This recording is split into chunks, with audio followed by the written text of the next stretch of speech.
তো দুই দিন পর পর এগুলা নাটক আর ভালো লাগে না। ভিডিও বানাইলে বানাও, ভিডিও ছাড়া লাগবো, এটা কি মানুষ জানে না? এই দুই দিন পর পর ফুইলা থাকে, পাইকা থাকে, এগুলা কিন্তু নাটক ভালো লাগে না। কোনো সমস্যা থাকলে সরাসরি বলা লাগবে। এভাবে ফুইলা পাইকা থাকলে কাজ হবে না। আর যদি না করো তাহলে ডিরেক্ট না করো, আমরা এখানে ক্লোজ করে দেবো, আর সামনে আগামো না। তা মানুষের কি চোখ নাই, দেখে না? কোথাও যাওয়া যায় না, রাস্তা দিয়ে ভিডিও করলে মানুষ এটা কয় ওটা কয়, পাগল কয়, টিকটকার বলে। মানে ওগুলো কি মানুষের চোখ নাই, দেখে না? নিজের চোখে দেখতেছে না? কতজনে কত কি বলছে। অফিসে গেলে অনেকে অনেক কিছু বলে যে তোরা টিকটক করো, সেটা করো। মানুষ ছাগল কয়, পাগল কয়, বাসায় এটা কয় ওটা কয়। সমস্যা না, এটা আমার দেখে না, চোখ দিয়ে এটা আমার কোয়া লাগবো? নিজের চোখে দেখে না? দেখি, সবই দেখি।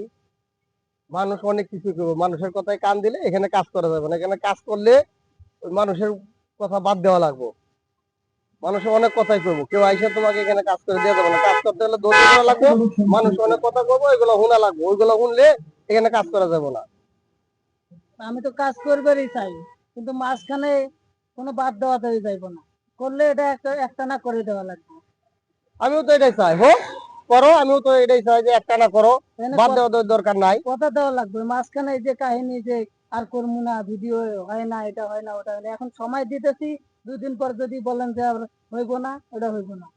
একদম কথা দেওয়া লাগবে ক্লিয়ার, যে এটা বাদ দেওয়া দেবে নাই কোনো। আমি তো কথা দিলামই, আমি তো চাই যে হোক, আমিও তো চাই যে আমিও আগাই, সামনে আরেকজন আগাক আমার সাথে। হ্যাঁ, যদি মানুষ না চায় তাহলে আর আমি ইহাকে জোর করে নেওয়া যাইবো? তো হোক, নেন করি। তাহলে চলো করো। চলো।